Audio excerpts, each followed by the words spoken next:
second part in my Daniel Smith swatchathon. That's a bit of a tongue twister, isn't it? I'm doing the main colours, and I've decided, as I said in my previous video, I would separate out the Primatex.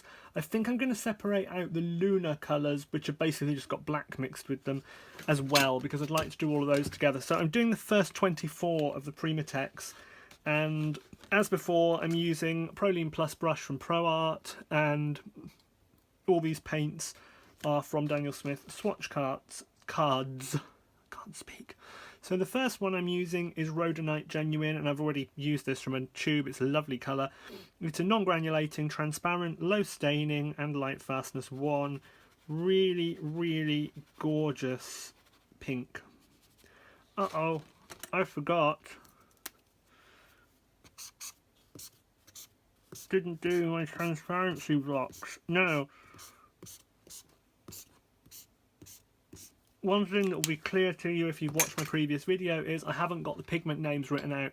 That is because the natural pigments don't usually have colour index numbers for most of them. Some do, some don't. Depends on their historical use. So things like Viridian and, Vermilion, Cinnabar do have numbers. Lapis Lazuli is actually PB29, ultramarine blue. But the majority don't have numbers, so I've not included them, except where useful. Beautiful, beautiful colour. It's got a lot of texture, even though it's not true granulation, it has texture. Next up is Genuine Amethyst. Now this colour is particularly special because it sparkles when it's dry. It's got a glisteningness to it from the quartz crystals. It's a really, really, really, really nice sort of plummy purple. Makes for interesting sort of dusk and dawn paintings. I think you can do a lot with it for semi-silhouetted things in twilight. This is a perfect paint for those. It lifts really easily even when it's been dried down, and I think it's a really gorgeous shade. Next up is Sugilite Genuine. I've actually got a bracelet made of Sugilite. It's an incredibly expensive stone, so it's kind of horrid that they've used it for this. The actual stone is a gorgeous bright purple, but this is a very pale purple and quite light indeed. It's a granulating colour, it's transparent. It lifts relatively easily, but it's not got the highest pigment load in the world. It's low staining and has a light fastness of 1. And look at that granulation, isn't it beautiful? Next up is, I'm not doing them quite in the order that they're supplied because I missed one out accidentally, so I've had to add it on at the end. Next one is Kyanite, which is usually a blue or pink stone, most often blue. This is obviously blue. I seem to get 2 colours coming off the spot as I stroke it with my brush, and it's quite foamy, so it's clearly got a lot of oxgall or synthetic oxgall added to it to make it move. It is granulating, it is transparent, it is low staining, and it has a light fastness of 1.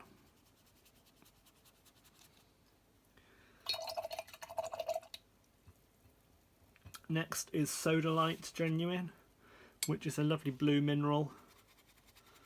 Produces a nearly black pigment when it's been ground down. Low staining, light fastness of 1, semi-transparent. That's a really beautiful grey. If you want a granulating single pigment grey, you could do a lot worse than that. Let me zoom you in as I think you're a bit far out. Next up is Lapis Lazuli Genuine. I could call this PB29, should I wish. And it is a beautiful blue usually. Most brands that sell it, it's quite insipid and grey, which I think surprises people. And this one is probably no exception. Yep. It is transparent, it's granulating, it's non-staining. A lot of people seem disappointed by this colour. It's just that the pigment load is usually low and it's usually ground very finely. Finely divided lapis lazuli is often referred to as ash.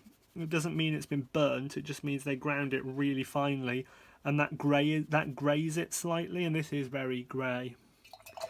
Next up is Mayan Blue Genuine. Now this is a mixture of copal, which is basically immature amber, indigo, natural blue 1, NB1, and palygorskite, which is a type of clay.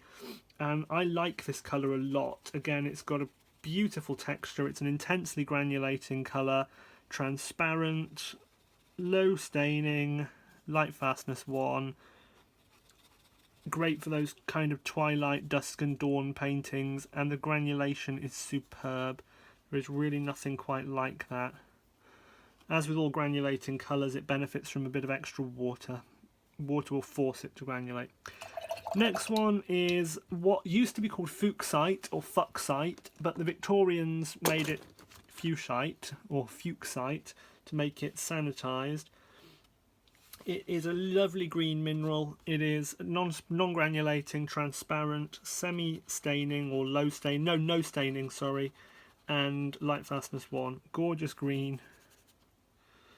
Gorgeous, gorgeous colour. It doesn't lift terribly easily, but it's a really beautiful green. And even without granulation, there is a texture to that. You probably can't appreciate that very well because of the way the light is, but I'll show it to you at the end. It's very, very pretty, very subtle. Not sure what I'd use it for. Next one is Sleeping Beauty Turquoise Genuine. Now that just means it's from a mine in a particular place in Arizona where turquoise used to be mined quite extensively. It is semi-transparent, granulating, non-staining, and light fastness 1.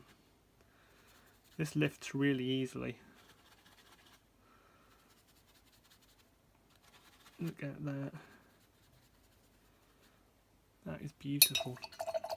It's a nice colour again. I can see it for those sort of twilighty pictures. Next up is Blue Apatite Genuine. Now apatite, well, hydroxyapatite is what your teeth are made of. Blue Apatite is a usually clear blue version. I've seen yellow, I've seen green, I've seen blue, I've seen purple apatites as real minerals. This one is Blue Apatite, non-staining, granulating, transparent. Again, it's become a dark grey in the kind of grinding process. But it's a lovely dark grey, and the granulation is lovely. It's almost a bit like Davies grey.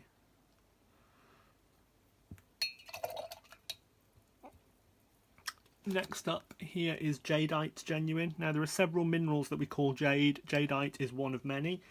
It is a beautiful green paint. I've used this before. It's granulating, semi-transparent, non-staining. Light fastness 1, absolutely gorgeous. I mean, that is one of the most beautiful greens in the world. Jade is absolutely internationally renowned and always has been for this vibrant intensity of green. I'll show you that properly when we get to the end because you really need to see that up close to appreciate it. Next up is Diopside Genuine. Now this is one of those funny minerals you get, you don't see it an awful lot, but it's a gorgeous colour when you do see it. It is, where's it gone? There it is. Again, a beautiful, vibrant, rich green. I've actually got a bracelet made of diopside as well. Very expensive bracelet made of diopside.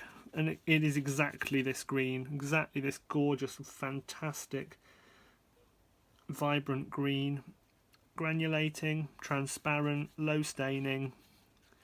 Look at that. That is just beautiful. It's more of a bright green than jadeite, but equally pretty. I'm going to turn upside down now to do the last few. Amazonite, or Amazonite, but it's correctly Amazonite. The stress in mineral names is moved slightly. So Amazonite Genuine is non-granulating, transparent, not staining, light fastness 1. It's a very beautiful teal.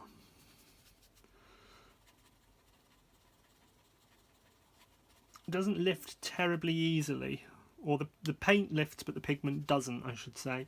You have to work at it, and that's why I chose to use a Prolene Plus brush. They have many of the properties of Kolinsky, but I don't mind scrubbing with them because they're reasonably inexpensive and they're also quite abrasive when they want to be. So lovely colour there. Next up is Zoisite, or Zoisite as some people call it. This is a granulating, staining, well, granulating, low staining, semi-transparent colour. And very often when you find this mineral in the wild, it's mixed with rubies, and so you get ruby in zoisite is how you buy it. It's been ground very finely and it's turned it black. It's usually a very, very, very dark green. It's almost black here. But true to the sort of Primatek nature, it's got an intense texture that you really would never get from a organic dye-based pigment. Next up is green apatite, to go with that blue apatite that we had. It's granulating. I'm just putting a bit of water down because I'm finding it easier to get some of these to mix when I do that. It is a granulating, semi-transparent, low staining colour, and indeed a really beautiful vivid green. Quite unlike the blue one that was very grey, this is a bright, vibrant green. Reminds me of the next colour, which is Serpentine. It's very similar actually. It's beautiful. And last up is Serpentine, which is another type of jade. It's a low staining. I can't see it. Where is it?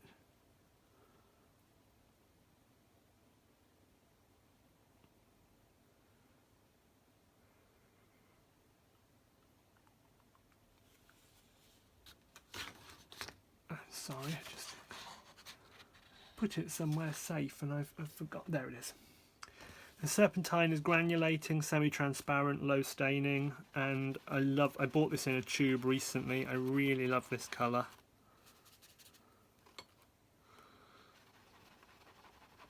You have to work it a bit from the dried version, but from a tube it's really vibrant. You can put it on really thick from a tube. Costs a fortune, of course, but it's gorgeous.